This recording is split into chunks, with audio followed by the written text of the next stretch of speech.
was really pleased that the response was from across the field. In many cases, the diversity was huge. We asked Janet Hallowell, who's just an unbelievably wonderful person and so well known at Shirk, to kind of read through that and draw some of the things together. And she put together a report that basically suggests, you know what, when we go through it all, there's some key points and contributions to, whether it's Canadian heritage, whether it's human resources, skills development in terms of the opportunities, insights, and so on, whether it's INAC, Indian and Northern Affairs, and that was actually one of the themes that was really interesting, cut across a number of papers. There's some recommendations there, and obviously in terms of Industry Canada, some heavy lifting got done and some substantive contributions were made there, and we're thrilled. And today I know many of you are going to talk about that, and I think the quality of it was just unbelievable, and those conversations have continued.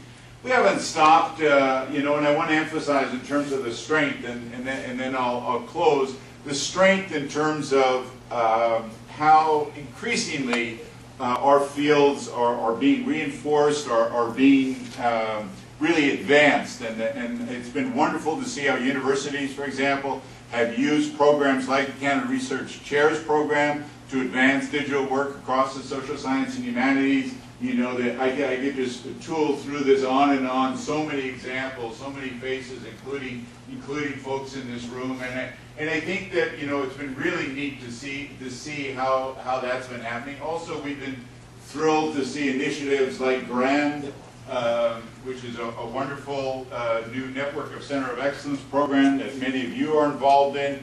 That's now really gotten traction and moving. And I invite you to keep touch with them.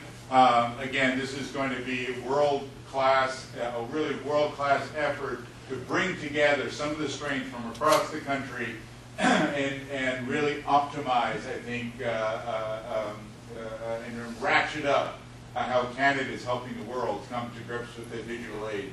Our Digging Into Data Challenge, and I give so much credit to the team and Giselle's office who really developed this with our colleagues in the U.S., UK, and now in the Netherlands and so on. Our first run at this was just a wonderful success. We were thrilled, of course, that Canadians led more projects than any other country. But again, we do everything in collaboration, and I think it's if we can play a useful role, that's great. The other thing that's interesting is the press coverage of this internationally, whether it's New York Times, whatever. This has attracted a lot of attention in terms of our contribution to really enabling the exploitation of digital content, and really ratcheting up that literacy side, the middleware, all the tools we need and so on to reap the possibilities.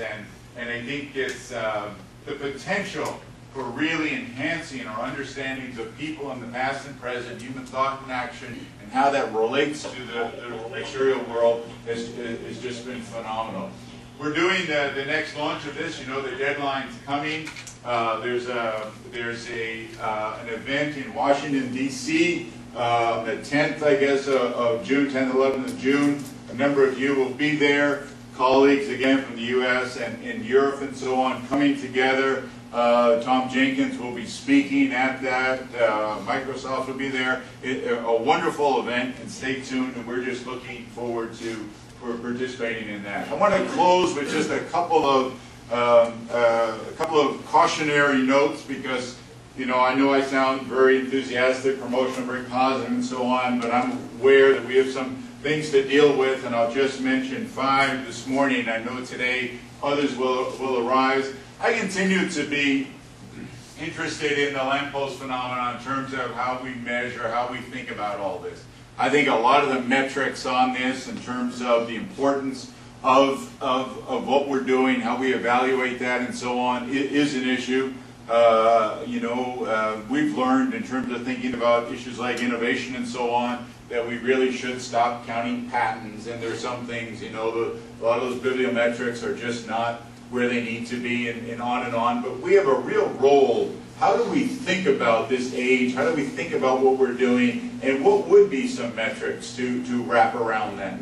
And I think that's a really important aspect of all this work. It's really, really important when you drill down and think about the economy, because one of the things is that we've seen over the last really 20, 30 years across developed countries has been the rise of the service sector. And most of our metrics still, when we think about the economy, are based on that old school manufacturing industrial sector.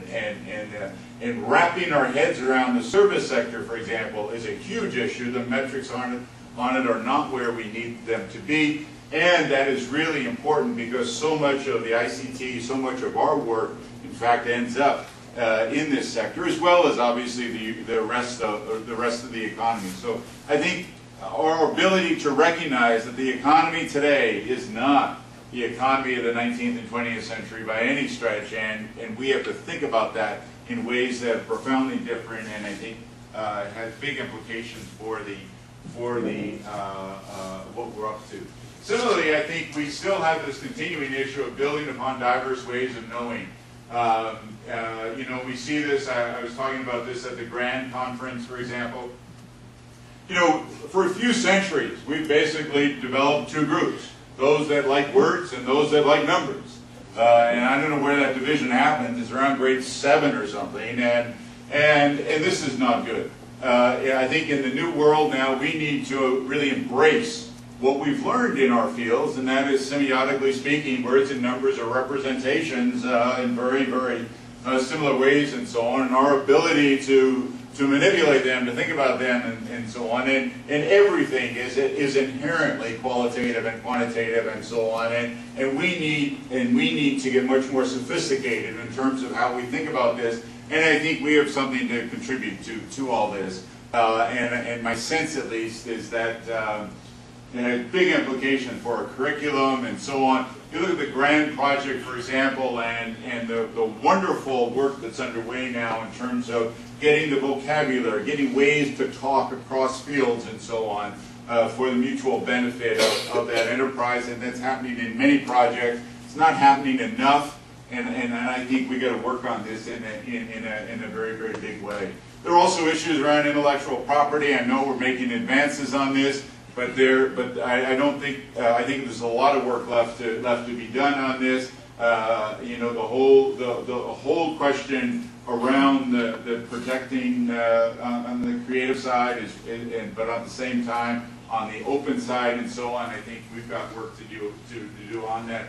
So I want to close just by emphasizing something that's really important to me, and it came up in many of your reports, is the extent to which it may not be that all boats rise in this, and I think the notion that, in fact, of digital divides or at various levels, the notion that some in society are taking the potential and running, and in fact getting further and further away from those that are disadvantaged and don't have the same sort of access.